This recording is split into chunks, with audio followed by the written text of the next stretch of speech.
How's it going, everybody? This is your boy, Francinelco again, coming at you this time, not from North Memphis, but from the extreme western edge of Memphis, right on the banks of the Mississippi River that you can see behind me. Well, kind of, sort of, because we're a little elevated here. But yeah, across that river is the state of Arkansas, and we're at the western edge of the state of Tennessee. Here in Memphis. And now that this is the second installment of Hispanic Heritage Month features from your boy's YouTube channel, I'm going to tell you a few more things you might not want to know, or you might not want to hear, but you're going to know because I am your new best friend. But the story of yours truly started some years ago on exactly this day, September 16th. Today is my birthday, and I'm spending it with you. So, yeah, this is important. I don't underestimate the importance of this moment at all. But about, I would say, between a quarter and a half mile due that way, I was born in a prior millennium, and but I'm still here. Go figure, right? Life's taken me several other places, but I'm here in Memphis again, mostly because I found a place that gave me a job that, gets me firmly within the middle of the middle class. But well, not only was this, think about beginnings, okay? Beginnings. Civilizations have beginnings. You notice I was watching a video on Sumeria, basically the old Stone Age civilization at the low waters of the Tigris or Euphrates River in what is now Kuwait and Iraq, and how it developed alongside Egypt, and how it developed alongside the Indus River Valley civilization. What is that in common? Roughly, rivers, access to fresh water and agriculture have enabled societies to find a little bit of leisure time to specialize and organize and become civilizations, become specialized in their roles in society, both economic and political. And things like urban planning and stuff occurred in places like the city of Uruk and Ur, in the Tigris Euphrates, in Memphis on the Nile, and I don't know what cities would have happened, but there was definitely a civilization at the mouth of the Indus River Valley in India and Pakistan. But so yes, around here, this place was littered with Stone Age, a lot of wooden structures that were villages, that were very large, complex villages of the Choctaw and the Chickasaw people.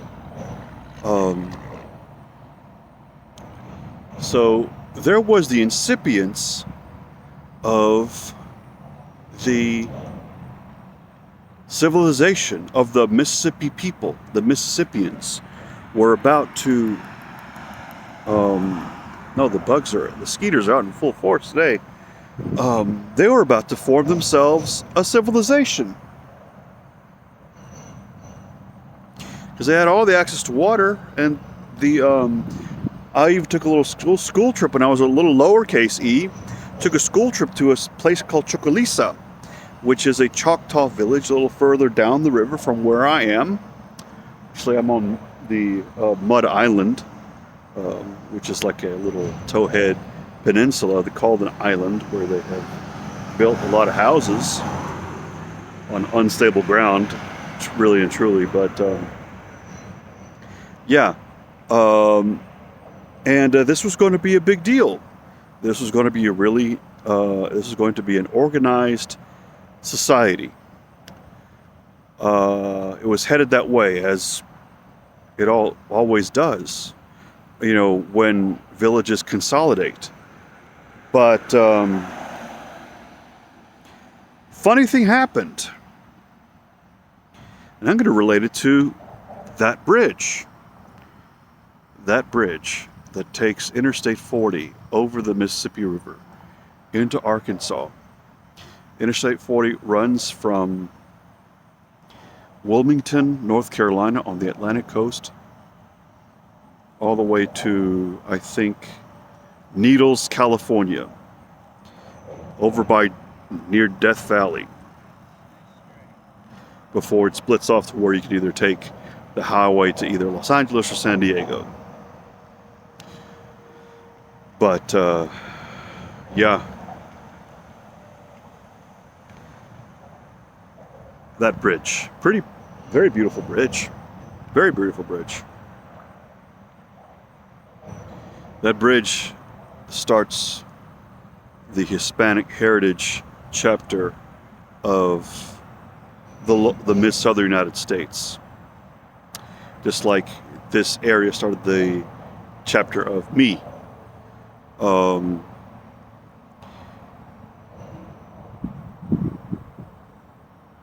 Things are going hunky-dory around here if you were a Choctaw or a Chickasaw, or further east here, a Creek or a Cherokee native, First Nation person. But funny thing happened. What happened was that one Captain Desoto of Spain set sail with about 6,000 of his merry men and a bunch of war dogs, basically Georgian shepherd hounds, which are meaner than anything you'd ever seen here stateside, and pigs to feed them. Might as well eat puerco while you're here, tacos, right? So they landed in Tampa Bay in 1539, looking for gold, because Captain Desoto was in the Pizarro expedition of Cusco, Peru. Well, Cusco was the capital of the Inca Empire, and they found a lot of gold there. And they knew about the Aztec capital, Tenochtitlan, where basically given a new name, Mexico City, in the south central area of Mexico, in the big valley down there. So they had a lot of gold there. So DeSoto wanted glory for himself. Even though he was like the richest man outside of the king in Spain, he wanted to find glory for himself. So he landed in Florida looking for the capital of that civilization, looking for gold. The only gold they would probably find along the way was whatever washed up on the beach in Florida from a shipwreck of their own ships. But Captain DeSoto, there was no gold in Florida. That's what his men told him.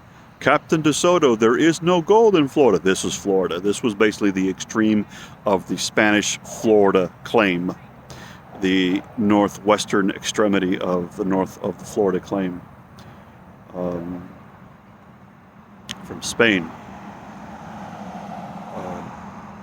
So he landed in Tampa Bay with his men and his dogs and his horses and his pigs, and sloshed his way through the swamps of Central Florida up to near Charlotte, North Carolina on the South Carolina side.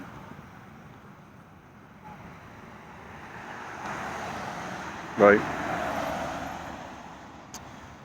and destroyed the Cherokee Capital. They ran him when he got done getting everybody sick of smallpox, or shooting them, or impaling them with their swords. He kept on following the directions and went to the Creek Capital in southern Alabama, where Chief Tuscaloosa was doing his thing, and he impaled and shot up and infected and burned down those remnants of that society, and came through and did much the same around here. He's famous for being the first European to set sights on that river behind me, which of course was a strategic contested land between English, U.S. colonists, French and Spanish people, because of its navigability and because of its strategic opening into the Gulf of Mexico. So, anyhow, it is not an exaggeration to say that he probably was responsible for the death of about 98% of the indigenous peoples of the mid-southern and the southeastern First Nations. He was a genocidal maniac on a fool's errand. And we name a bridge after him, the most important river crossing over the Mississippi River. I would argue Toulouse's bridge would be the most disruptive thing to occur to commerce and society than any other bridge over the Mississippi. But yes, he was even given the name of a county and its county seat, immediately south of here.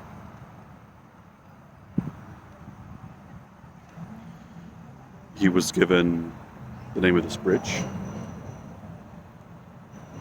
Olive Branch High School in Mississippi is named, about an hour's drive from where I am.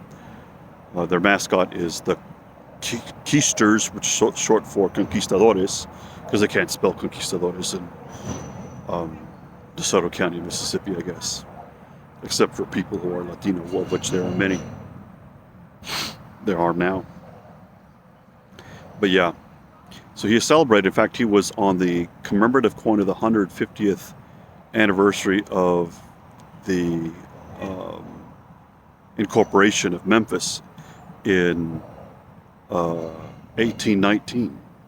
1969 was the 150th anniversary. And DeSoto appeared one of three, I don't know who the other two, I think maybe Andrew Jackson and either Elvis or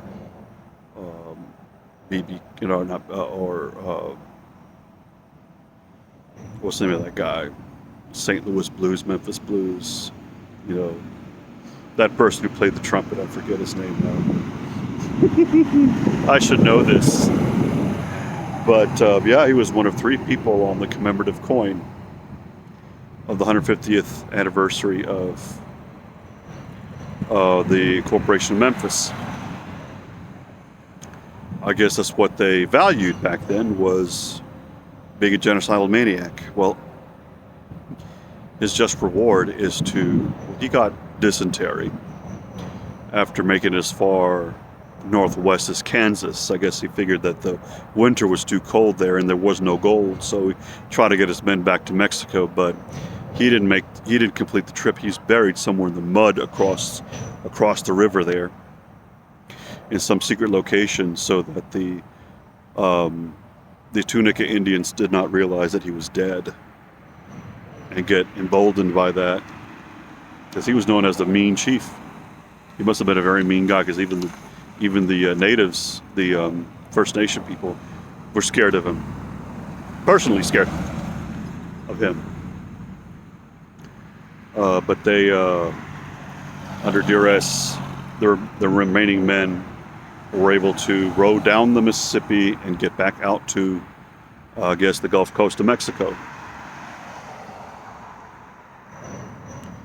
Pretty amazing escape from these people who are obviously out to kill them. But they left behind a wake of death and destruction. So much so that for a couple hundred years after or more, there was hardly a soul around here. And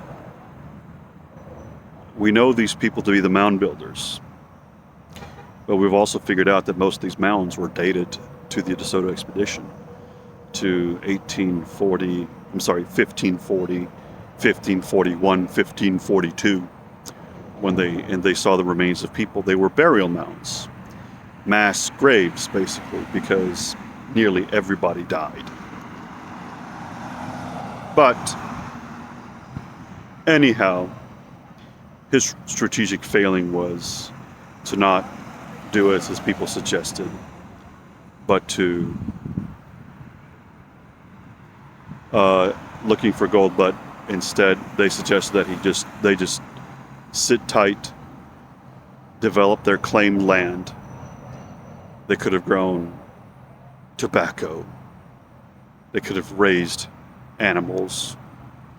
They could have cattle, lots of cattle they could have raised around here. They do now. And not because of the English, but because of Spanish.